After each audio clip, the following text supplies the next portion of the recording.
Thai land اور Cambodia کے درمیان حالیہ کشیدگی کے بعد اب ان دونوں ممالک میں امن معاہدے پر دستخط ہوا ہے۔ ملیشیا کے شہر کوالالمپور میں ہونے والی اس تقریب میں امریکی صدر ڈونلڈ ٹرمپ نے بھی شرکت کی۔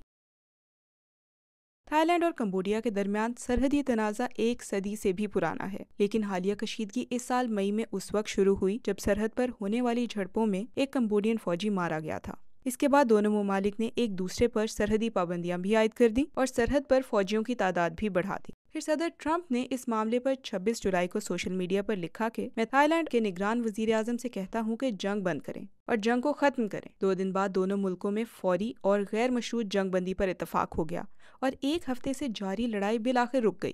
ان دونوں ممالک کی ایکسپورٹس امریکہ جاتی ہیں اور صدر ٹرمپ نے دھمکی دی تھی کہ اگر دونوں ممالک نے لڑائی نہیں روکی تو امریکی ٹیرفز میں کمی پر جاری بات چیت ختم کر دی جائے گی۔ مگر آج کے معاہدے کے ساتھ ہی صدر ٹرمپ نے کمبوڈیا کے ساتھ تجارتی معاہدے اور تھائی لینڈ کے ساتھ نایاب معدنیات کا معاہدہ بھی کیا۔ یہ تجارتی معاہدے یہ ظاہر کرتے ہیں کہ امریکہ کی انتظامیہ ان معاہدوں کو دوسرے ممالک پر سفارتی دباؤ ڈالنے کے لیے استعمال کرتی رہے گی۔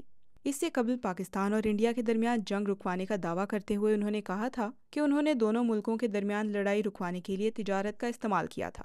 ملیشیا میں کمبوڈیا اور تھائی لینڈ کے درمیان امن معاہدے پر دستخط کے موقع پر بات کرتے ہوئے امریکی صدر کا کہنا تھا کہ وہ پاکستان اور افغانستان کے درمیان تنازع بھی جلد حل کروا دیں گے۔ انہوں نے کہا کہ جیسے کہ آپ جانتے ہی ہیں کہ یہ ان 8 جنگوں میں سے ایک ہے جو میری انتظامیہ نے گزشتہ 8 ماہ میں ختم کروائی ہے۔ یہ اوسطاً ہر ماہ ایک جنگ بند کروانے کے برابر ہے۔ اب صرف ایک ہی باقی ہے۔